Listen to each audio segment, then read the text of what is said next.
I was the only one home. I heard a noise, went upstairs, and I saw flames coming from underneath the door and got out. I think this is asbestos.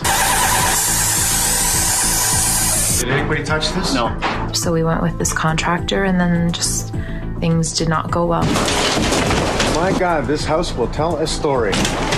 But every time I came in, I found more and more things going wrong. Everything else from this point on gets removed. You know, every time I came, there was another issue and another issue and another issue. Take this wall down. I never in a million years would have believed raccoons can smell that bad. It's a disaster. I mean, I don't know if everything has to be redone. How far is it gone? What is it contaminated? That makes me worry. Most definitely. Oh, yeah, baby. Mike Holmes. On the money.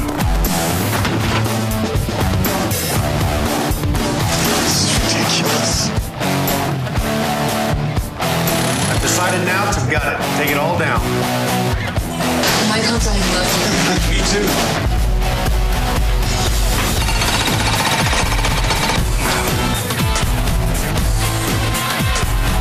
Unacceptable.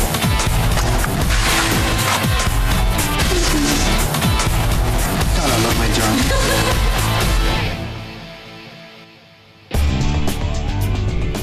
Frank and her family's been living here for probably in the area of 18 years. Out of all the jobs I've done, this must be the most life-changing event. Start with a fire in the middle bedroom. Her friend called me and said that the house was on fire and that my daughter was okay. Got my cat out, ran across the street, and got my neighbors, and they called 911. I got out of the car while it was still moving. Just jumped out of the moving car once we got to the area. The place was swarming with cops and ambulance, fire trucks. Construction everywhere. Now, the insurance company did their job. They brought in the contractor. They took care of the homeowner. They did their job. However, how well does the insurance company know their contractors? Do they check them out thoroughly? Do they know everything about them? We were told that if we went with an insurance-approved contractor, that, you know, they would back us up 100%, that, you know, they would be the ones looking after the progress of the house and making sure that things were done in a timely fashion. Daniela, nice to meet you. Nice to meet Franca, you. nice to see you again. We felt more comfortable knowing that the insurance was going to be backing us up, so we went with this contractor, and then just things did not go well. Now, here's the problems we have in contracting, the guys that don't care. I don't want to say that all insurance companies have bad contractors, because they don't. But the ones who don't care are going to cause you even more problems. Can we take a walk through? Sure. Absolutely.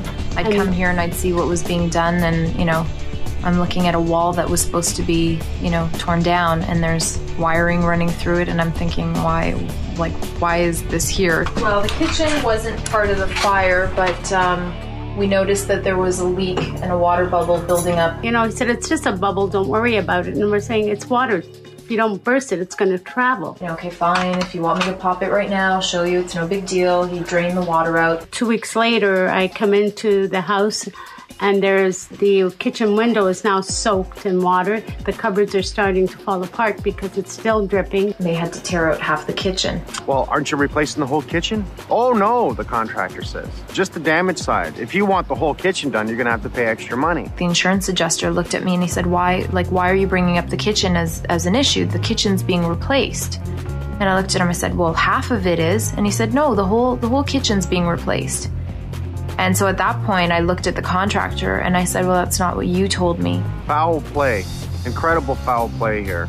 Numerous issues. Like, we walk in one day and there's like 40 some odd, you know, slabs of drywall piled in the middle of my dining room, my living room, and another like stack in the kitchen. And I'm sitting here going, my floor feels like it's caving in. So you've been out of the house, I guess, around 8 months now. 8 months. Unacceptable. Totally unacceptable. Now we have raccoons living in the house, taking over the home, leaving, obviously, if they turn it into a bathroom. Is our power off to this house? No. Okay. We have knob and tube. They said they were just going to drywall over it. It's not a problem. Oh, it's a problem. I don't even know what I'm looking at here. All I know is I've got to come in now, take over, clean it up, investigate just how much damage is done by the animals, not to mention the other animals, the contractors that did not care about this family. Why do we have foam on the outside of the house? A foam board. So we questioned that, and they were telling us, no, that's fine. That's what you don't need insulation on the outside wall. We start with the fire. Within a couple of months, Franca's mother dies. And I was saying that I just didn't have the time to arrange funerals and be on top of what they were doing here, because there were a few things that did not go right. So they're going to use 1/4-inch fir board over top of all the wood and keep all the studs horizontal and instead of this way, to create somewhat structure. I asked them, I said, doesn't it have to be brought up to code? Like what was once code back in like 19 whatever? I'm curious what the answer was. And they said, no, our responsibility is to put the house back exactly how it was. If you want anything extra, then that's a cost to you. So he's trying to charge you more money. Right. Yep. On the side. Right. Through all the confusion and the death in the family, it's obvious that the homeowners don't even know what's in the house, where it is, what storage, and you know what? They're not even thinking about it. There's a couple of boxes missing. They told us, oh, they've been put in storage. They must have made a mistake, and it's gone to storage with all the other stuff. Don't worry about it. We'll get it back for you. And I'd been asking over and over again, like, I really need that box. There's stuff in there that I need. And lo and behold, in June, July, I see that, there's checks that were written on my account that were forged, and they were in that box. Who did it? Sounds like a murder mystery. Who did it? It was the raccoons. Look at this plumbing. By minimum code requirement, the plastic is supposed to be behind if you're going to put the plumbing on the outside wall, which I'm highly against. The insulation that you're seeing behind that, I pointed out that there should be insulation back there. There wasn't insulation. We had to argue for that. And they said, don't worry, the pipes won't freeze. And I'm thinking, yeah, they will. 2 months work? 2 months they've been in this house? 3. 3 months. 3 good months of work. They've put in 3 good months in here. Well, let's be serious. What did they do? Not very much. Basically, they were cutting corners, is bottom line. Yeah, things that, I think they thought that they could get away with. And then shortly after my grandmother died, my dad died. All within a matter of months, devastation within the family. That the fire is the minor part. It was hard. And the last thing we wanted was to worry about the house. You get things in perspective then. There's nothing that can upset me more when people are treated not only unfairly, but robbed. And at one point I had phoned the insurance and said, that's it.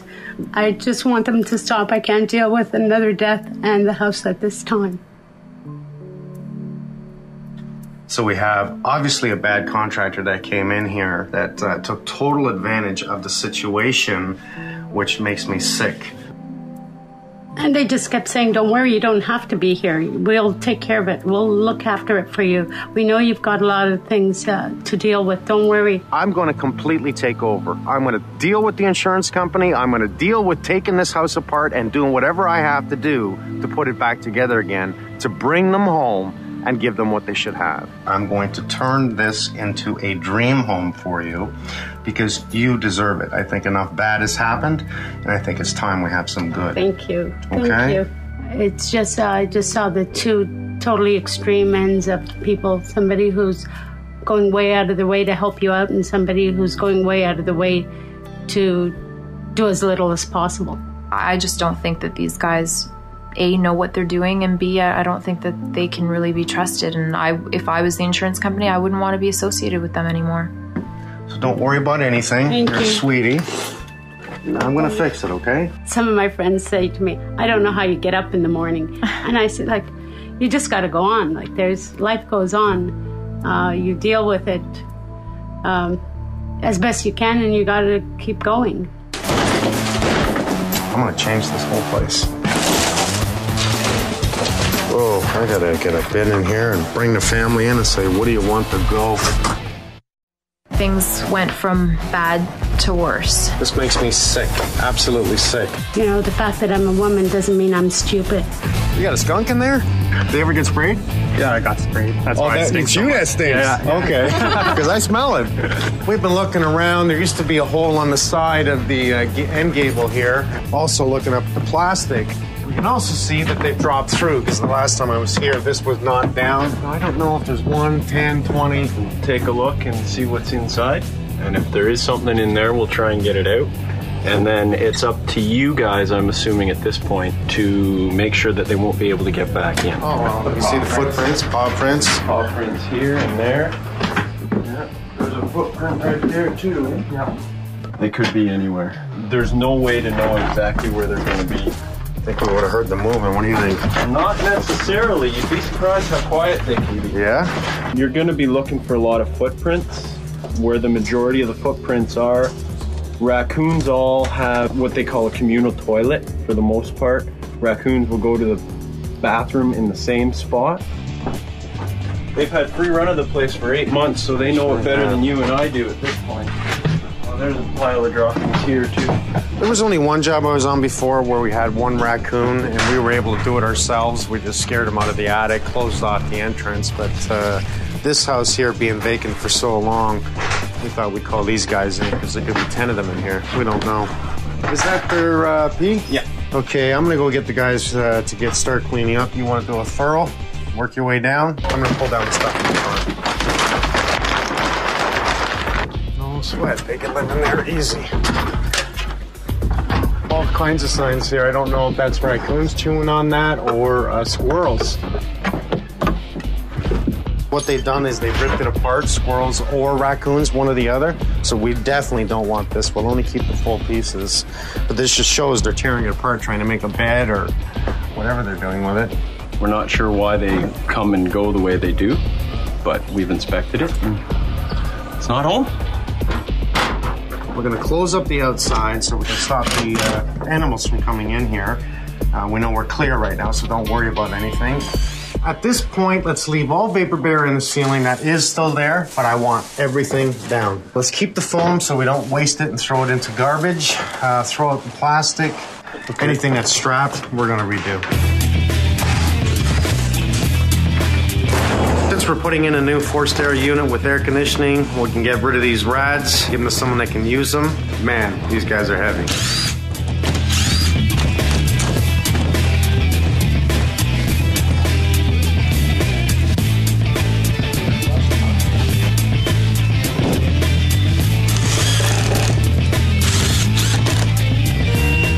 Right now, the meter's in the basement at the panel. We have to bring it up to today's standards, which Hydro wants it out at the front of the house 3 feet by the wall.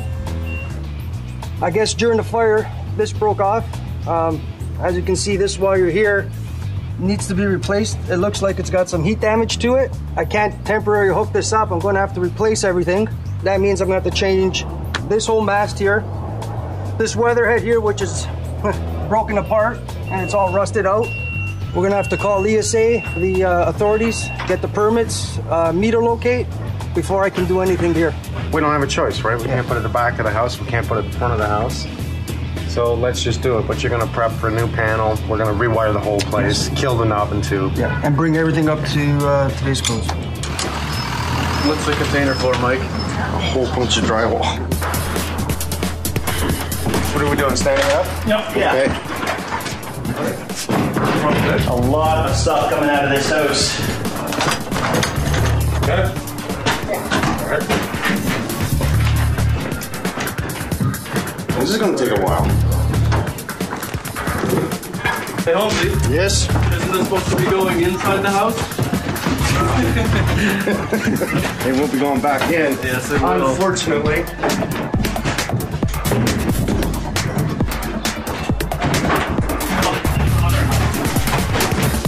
All this drywall is supposed to do the whole upstairs. It looks like a hell of a lot of drywall.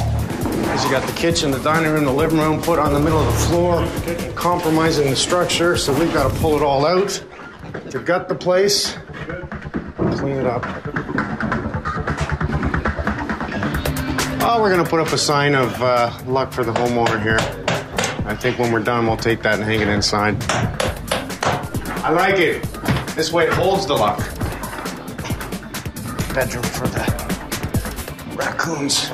If I could reuse these floors, I would, but due to the animals using this home as their bathroom for the last 8 months, I'm taking it right down and redoing it. Let's get rid of any incredible odor. I never in a million years would have believed raccoons can smell that bad. I am so going to take all this down. Let's get rid of it. Let's get it out of here.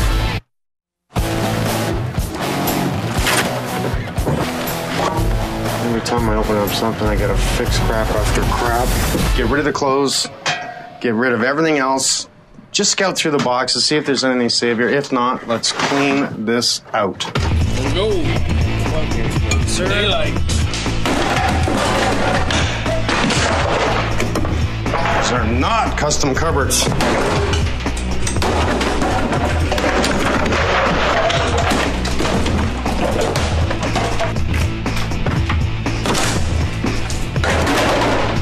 Let's keep bringing the stuff in. It's all junk. Let's just get as much garbage in here as possible right now so we can get rid of it. You think these guys cared about whether or not to clean out that basement? Not a chance. They didn't want to do this. We're going through it. Well, how do you work around it? You can't. Get rid of it. Start fresh. Look at the wood we found in the basement. This is old pine. I would never ever throw any wood like this out because to a woodworking guy, this is fabulous, this is gold. And my buddy Doug can take this wood and turn this old door with the old handle into a table. So what I'm gonna do is I'm gonna bring him this wood and I'm gonna get him to make an 8-foot table for the new dining room. She's gonna love it. Now it's time to turn this house into the house that it should be. So we're going to take this wall down, restructure it, just to give the kitchen idea that we have a 118-inch counter island with a 36-inch depth. I'm having a custom table made for the dining room. All new windows, all new doors. Let's get two guys getting the ventilation units. One hosed out the back, one hosed out the front so we can grab, obviously in and out. We'll take all the doors off and we'll keep the doors, we'll put them in the bin, and this way we'll bring it to a reused store because some people love the old doors. So masks, units, doors. Go ahead, pick your teams.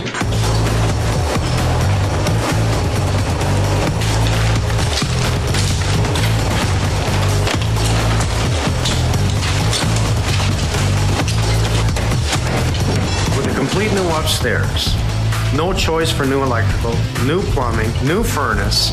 How do I leave the rest of the house like this? I have to take it down. Not to mention the smell of the raccoons. It's disgusting.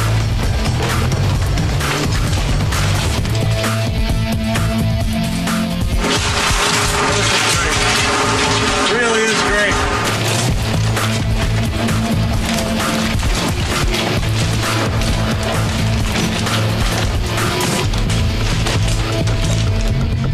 We're up to our third bin today, and we're just waiting here for one more to come. Fill another bin today, and hopefully we'll get framing and restructuring the center of the home. When you look at all this, we still got pretty much a day of demo before we can clean up and safe, and then get to reframing. But that's the way it goes: demo and then reframe, and we got a heck of a lot of reframing to do.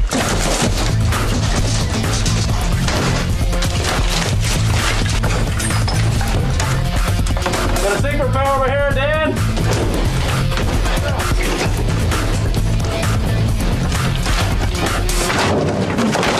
Leave this wall up, follow this wall through here, across and down, must stay. Cut it here, take this down, take this wall down, take the new studded 2x4 wall down. The middle wall must stay at this point till we've decided on how we're going to restructure. Remove everything that they've created in there. Dan, you can work on the plumbing, pull all the plumbing right to the top, and then let's go downstairs. Once again, all electrical gets pulled. We can remove this wall right to here. Cut out the top plate at this point here. These two must stay. Everything else from this point on gets removed. Right from here, take it down. Let's lose that whole wall right across the kitchen. What they've done, you see how they had all the plumbing running in the bulkhead here? I'm gonna eliminate that and we're gonna reroute everything. You wanna throw the dishwasher out with me right now? All right. Come on, let's do it. It's harder to tie into what's there than to start fresh. Especially when everything's gutted back down to studs and you're going to redo it like that. It's actually easier on your mind, for peace of mind, to start fresh. You know you glued every joint, you know you soldered every joint, you know you're testing your pipes. It's best just to do it right the first time, and you don't have to worry what you're tying into. It's nice to see it when it's gutted. That way we can look at it and see what we can do to make some changes.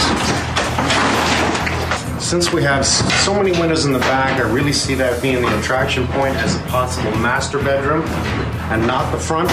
We'll do a standard bathroom, turn this into a 3-bedroom because this is perfect size for a wonderful 3-bedroom. But it allows me to take a look at it now that it's all down and see what I can do with it in my mind. Just take advantage of the space and redesign, give them a really nice look. If you can't smell the smoke, then you're pretty much ready to start the repair. I'm being kicked out today. Well, yeah. Okay. We're not stopping until this is gutted. The whole thing is gutted. See, it's funny, now that we take everything down, we can smell the smoke, eh? Yeah, exactly. So what are you gonna do? Well, right now we're masking off all the items we know we're going to be keeping and want to keep in good shape, and just make sure there's no obstacles or. Do you have to spray the brick, or you're just mainly concentrating on? We're going to spray the entire top floor here, yeah, okay, including floor. You don't want to start the repair if you or the homeowner still smell smoke. And you have to be careful that it's a reality and not a perception, because some people walk into their house, they see the damage, which is a shock, they smell smoke and they have this association with smoke and damage. They go back into the house after everything's ready in preparation for repair, and they still have this sense of smoke. It's a psychological factor, and we have to deal with it. Sense of smell is telling me I would continue to seal more here. You've gone this far and you're making this dramatic renovation, plus you've got the other additional element with the raccoon, so that will also help the situation. Yeah, the whole thing's done sunk in the middle, that's for sure. All the way from the basement up. You know what? We're gonna jack it up. We're gonna level it. Since we have it completely apart, it's going to be nothing to jack it from downstairs and level it and then work with a level structure. Well, I wouldn't say nothing, but it's definitely the most important part. See, over the years, it's just standard that the center of the house is going to sink, right? There must be a massive weight load here from upstairs to bend this, because that is 3 2x10s. Remove these 2 panels. This one we can keep and reuse. Yeah, look at all the... We can keep that as an antique. The old knob and tube, how they used to join them in. This is obviously the hot line, and they taped them up, no morettes, but you know what? It wasn't dangerous until people got tired of changing fuses and they put in a higher amp fuse. That's when the problem started. Because there's a higher amp fuse means this point right here heats up more and arcs and causes a fire. I think this is asbestos. Did anybody touch this? No. No. We're gonna pull all this down, but I don't, you know what? I don't even want to touch this until we find out if that's asbestos coating. I think it is. So do I. We're gonna have to call in our asbestos team. Due to the raccoons giving up so much wonderful little gifts. Yes, little gifts that they left. We've gutted your whole house. Yeah, because this used to be my living room. First of all, I'm going all new windows, all new doors in the home, all high-end windows and doors, okay? So that's number one. I took out your bathroom down here. I've taken out this room. I'm taking out this wall, and I'm restructuring. I have Weyerhaeuser coming in, and I had engineers come in and help me out with all the beams. So I'm going to open this up. We're doing an incredible custom kitchen here. It's going to be a 36-inch island by 118 inches in length. Wow. I'm pulling out all of your old rads, and you're getting all forced air conditioning. I'm dropping your back porch. It's driving me insane. Stairs have to be replaced totally here. This is asbestos that is over top of your pipes. We have a team of asbestos specialists coming in. New hot water heater, new furnace, new service coming into your house with a new panel. Every piece of electrical wiring here will be removed. A whole new structure will be in place here. This is our next move, is to level the house. I'm excited. I like what I see. I like what I'm hearing, and I think I'm going to be in for a very, very pleasant surprise. New beam across here. We're going to bring it over the weight load, which is approximately right here in the basement is the existing beam, so that's what moves this out. A new header goes in right to the outside wall. I tried very much to keep this. We're losing it. You're going all new stairs. It's a huge weight off my shoulders. Huge weight off my shoulders, and I know that it's a huge weight off my mom's shoulders, so that makes me happy. So what I see in my mind is to drop this wall to approximately this location here. Put in a beam up above, which continuous weight load goes down to the basement. We've already determined this. So now I'm going to give you a big bedroom in the back here. I thought I had seen the worst, and I thought I had seen, you know, anything that, you know, could possibly shock me, and then you guys letting me like sneak peek the other day, and now this, like, wow. I guess your mom's going to want to stay up here? Yeah, she thought I would try to convince you to give me this room and shove her off into the back, but no, I told her this is her room. I think she's gonna love it. I honestly think you're gonna have some serious tears of joy at the end of this. Keep smiling. We'll see you in 1 month. I will see you then. Okay. Thank you. You're welcome. Wow. So now I'm just looking for fibers. I've got 2 fibers. We're gonna have to call in our asbestos team because we're pulling this all out. We don't want to touch this. No. It's a war zone. Is this the walkout structure? Yeah. So we're in the dirty room. We go through the shower. Once you're through the shower, you're in the clean area. Yeah. This is not a small job. The biggest part of this job is setup. The removal is only going to take us about an hour, so they'll be done. Wow, you guys don't mess around. When I came in here and we took everything down, believe me, this place was a mess. We pulled 2 bins out of the basement alone. And the first thing I saw was this, and I knew it was asbestos. That's why I called you in. Is type 3 the worst? Type 3 is worse. Basically, what we're doing right now. This is type 3. Because it's over so many square feet, right? After so many square feet, you got to set up a type 3. Okay, so now that we're at a type 3, obviously this is too much. Must be totally wrapped. Right. Now you're going to put in the air unit, which I see right here. The negative air. Yeah. Right? And what that's going to do is pull out all contaminants, throw it outside. And then keep the inside clean. Yeah. As you take it down, you'll bag it, make it airtight, right? Yeah. That way it can go out. We soak down asbestos when we do type 3. Okay. We soak it down. With water? Yeah, with water, yeah. Dilute water. What that does is help keep everything from flowing through the air. Okay, that makes total sense. And the idea is to tent this right off, that we work our way upstairs into the shower unit, which you clean yourself off and get rid of all contaminants. All right, so not recommended for your average homeowner. No.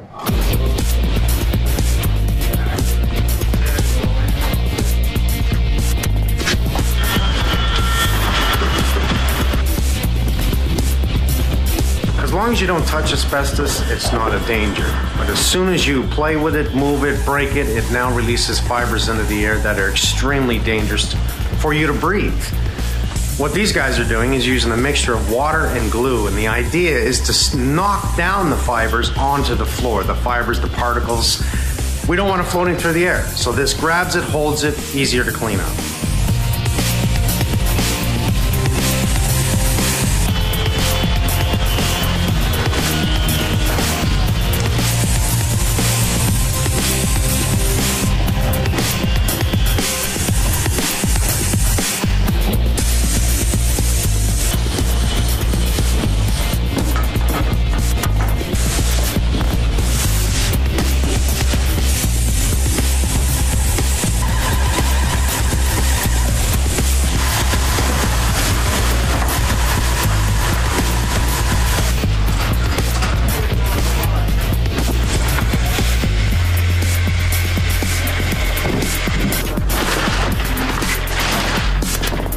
Marky. Hey, Mike. We got a sample. We ready to test this out? Got a sample. I'm gonna set it up, look at it through the microscope. This is absolutely regular. Each and every time you have a crew come in to do a test, we'll have an outside crew, someone totally independent, to test to make sure it's safe. Yeah. Testing the air quality within the site. Make sure it's matches what you guys are breathing out here, and then it would be safe for everyone to go inside. Used to be 360 liters to clear of air I'd have to collect to analyze. As of November 1st, it's become 2,400 liters. So that's 7-8 times the difference, isn't it? Yeah. The other new thing is forced air. So I take a leaf blower, blow and all the purposely surfaces. move it. Yeah, move all. If there's any fibers that are loose, it becomes airborne. Because of the size of the Type 3 enclosure, I had to take 3 samples, all of which have to pass. We'll find hair fibers, skin sometimes. It sucks up whatever's in the air. I've just taken a quarter of this, so if something happens while I'm mounting it, I've got another 3/4 to work with. Very good. I can't see through the filter, so I've got to blast it with vaporized acetone. The filter will go clear. Oh, look at that. I'll count every fiber that I see in 100 fields. I've got to look at 100 different fields and count the fibers in there. And not necessarily are they asbestos, but we are on the side of caution. So now I'm just looking for fibers. I move the slide itself around.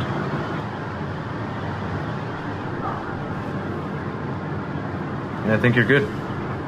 What have you marked? I've got 2 fibers. 2 fibers in 2,400 liters. Can I see through this? Sure. Just to take a look, just out of curiosity. Oh, that is wild. 1, 2, 3. What is that? Usually they stand still.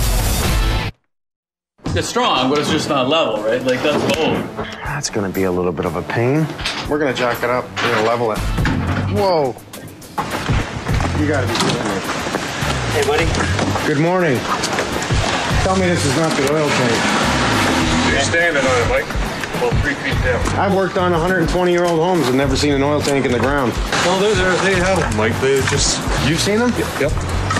I've seen heard of them. Very hard to get insurance on your house when you have those in the... Yeah, I guess so. Talk about contamination. Man, this house has gone through hell, hasn't it? No kidding. Let's see. Raccoons, asbestos. My God, this house will tell a story. Is there anything in it? I don't know. Well, we're going to have to check, because if there's something in it, we've got to get rid of it. Yep. I'm just marking these beams for homes. We're going to place them in the areas that we're going to be inserting them, and just getting it organized so that when we go to do it, it's not hauling everything up and everything's right there where we need it. So just organizing it all here, getting it squared off on the sheets, checking it off, and then we're almost ready to go on them. This is man-made. It comes from 2 weed trees, aspen and poplar. Okay, so we're no longer using spruce and pine. Perfect. Spruce and pine takes 30 years to rejuvenate, where these trees take 15. We take 2 weed trees, and now everybody thinks they're full of glue. They're not. It's minimal glue. It's the way the compression ratio is to create these beams. I've been in the factory where they do it. They actually bake it off. It's unbelievable. Heat. I'm going to carry load on this side of the beam, and I'm going to jack it up. Floor joists come over this beam like this, okay? So that carries the load. I don't have a continuous on this side. I have it here. So here's where I'm going to take a temporary beam. I'm going to jack this up. I'm going to cut out the nails in here, and I'm going to pull this beam out. Then I'm going to put in the new beam and drop the floor back on top of it. Put the big beam in here, right? We'll carry up underneath it, and we'll get a jack post there, a jack post here, a jack post here. These brick columns have been here since the house was built. Now, over the years, they've sunk down just slightly. And it's just, you can see it. It's probably 1 inch, maybe 1.25 inches. They're not going anywhere. These have now settled to the point where they're not going to move. Why should I remove these and put in a steel column post when they're perfect?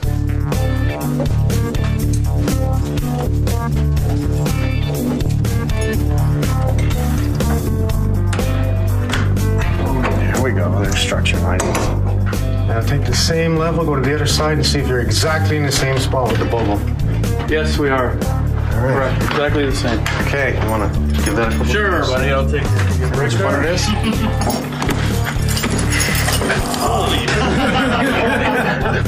Odds are we gotta go higher. And we do. Oh, yes.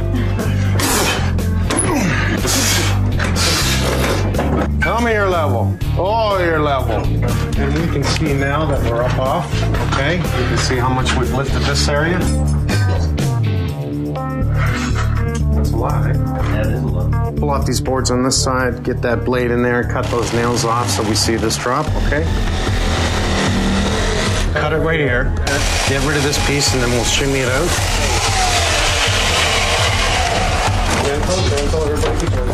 Can I go there? There you go. We can back it up. Watch the poles. It's not dangerous. We are well secured with what we have. We are not hitting the beams. I put in a cripple to hold this in place so it doesn't tip out. It's fairly safe. It's holding a lot of weight, so it's not like it's going to fall either way. Okay, did you look for the ground? Did you look for the ground? There we go. Okay. I can get it in there, but I don't think I'm going to make the height. See how it is like this? Yeah, it's good. It's going to pass. So it's just catching the wood. We're going to get a jack post, pick it up a bit, and then hammer it into place. If necessary, I'll lift it up more so we have the room to put it in. But we don't need a lot of room. I can see it from here. It's mainly this beam right here. Good where we are. So, ready? Yep. Drop the posts. So we're watching the beam, guys? Yeah. Now that's what I want to see. Shove it. 2 more to go, guys. What a mess. An absolute and utter mess. This whole backyard has got to be scraped out. There's stuff in here that has not seen the light of day for years. It's coming out. What the hell are you doing back here? Nice mess. Is this all from this yard? Yes, sir. Do you think it wouldn't be a surprise, but it still is when you find barbecue parts left in the backyard. Hey, man, nothing surprises me to do with this house. Well, we have part of a garage left. We have, the only problem with that is it's very shaky. There's no fence behind it to the neighbor's yard. Who the hell takes down a garage and leaves a this? wall? That is unbelievable. That's actually quite dangerous. Man, how do people do this? That's an awful lot of patio stone. Some of it's going to be waste, but I'm going to use up as much as I can.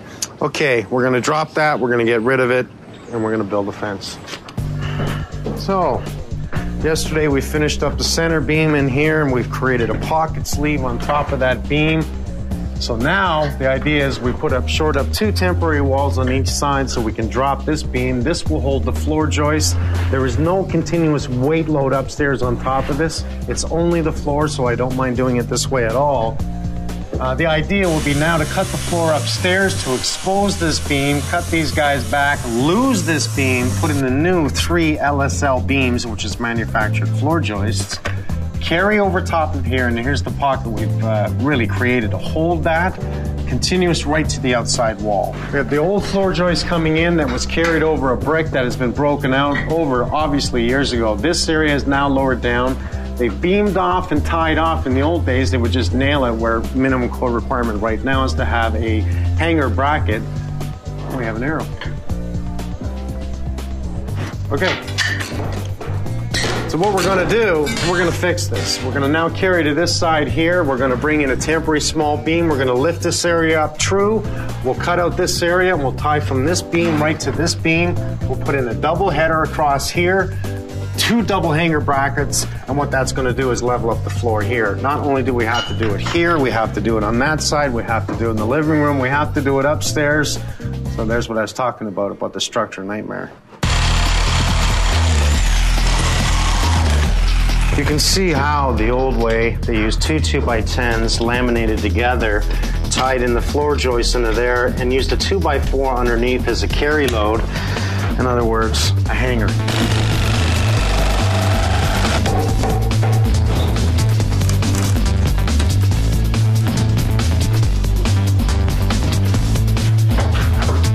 Not bad, eh? It's like removing structure. All right, so let's draw a center line and measure back off the center line. Okay, Adam. Okay. Good. All right. Nice.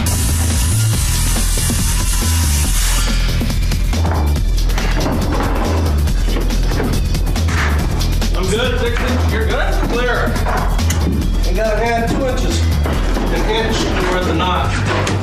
Oh, that's perfect. We have no upper structure on top of this.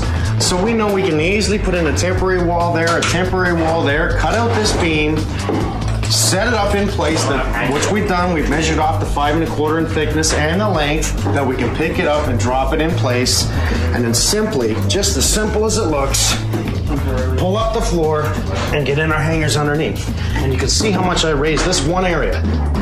As we continue, we move our way upstairs, leveling each and every floor. Right now, they look really good because if you remember downstairs, we had jacked up the house starting from the basement, which lifted the center all the way up to the roof line. So from where I'm standing, everything looks really nice and true here, as level as can be.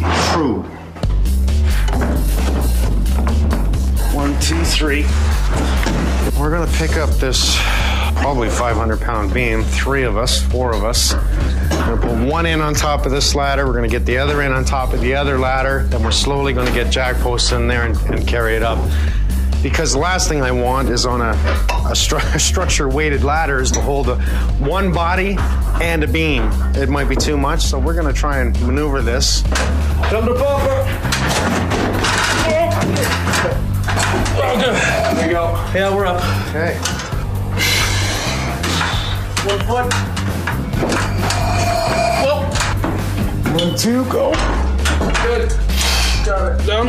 Okay. Down. Don't panic. We just got to slide it an inch. Okay, that's it.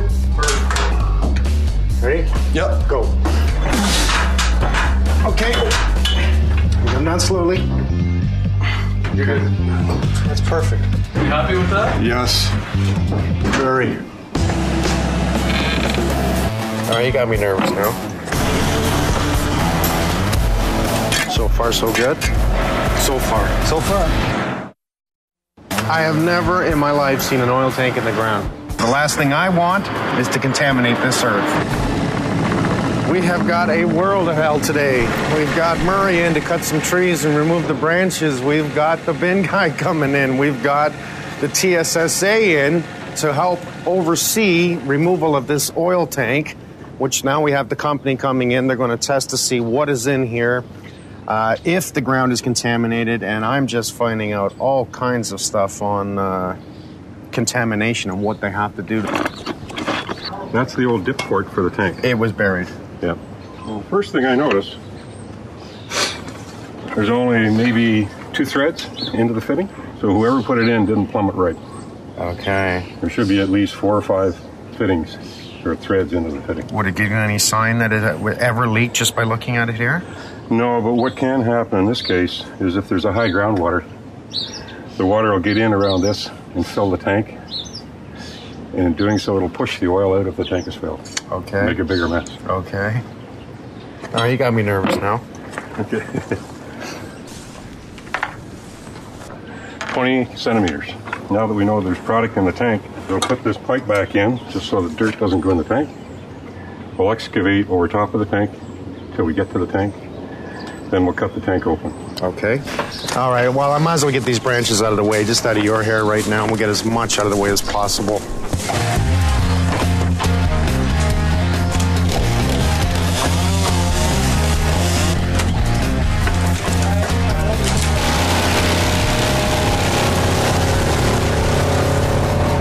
You ever get scared up there? At first, when I first started, yeah. Yeah. A little shaky.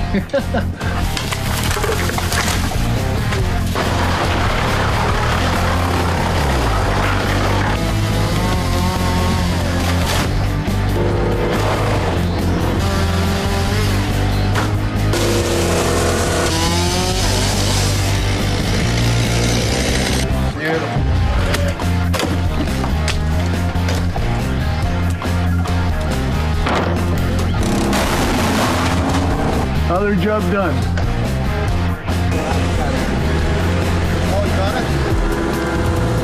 And I have my fingers crossed there's no contamination here.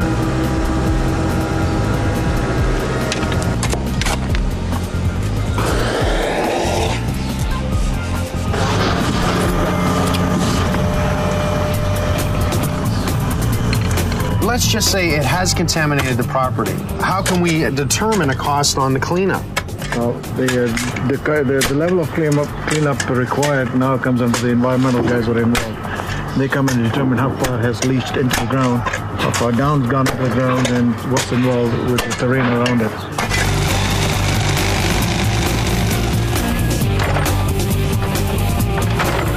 This could escalate into multi-thousands of dollars here.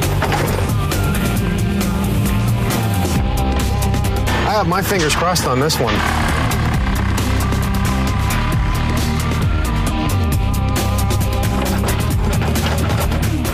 Can you tell anything just by looking at it? Like, what am I seeing there in the slight beige brown there? What is that? That's water. That's water. Yeah. That's not a good sign? It could have come in from the fill pipe. Okay. And over time, just the venting of the tank, you get warm air moving in and out and cold air, and it condenses and moisture forms. It'll condensate inside. Yeah, drips down, sits on the bottom.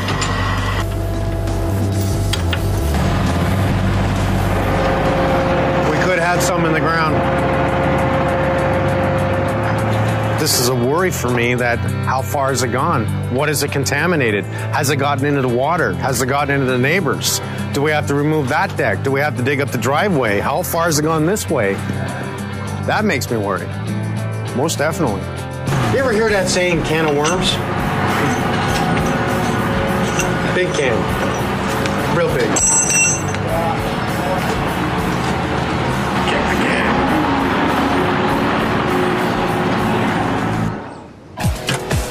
This is a great tool, Mike. Look at that.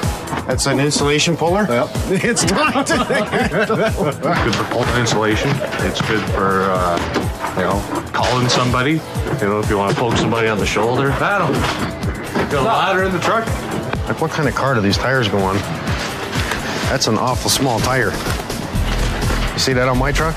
It's good for scraping the floors. Good to do flooring. I don't think so. I'm just gonna scrape this paint off now.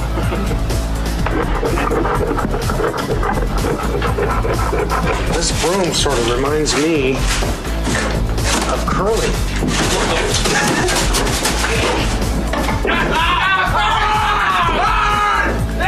It's called the Rapinator.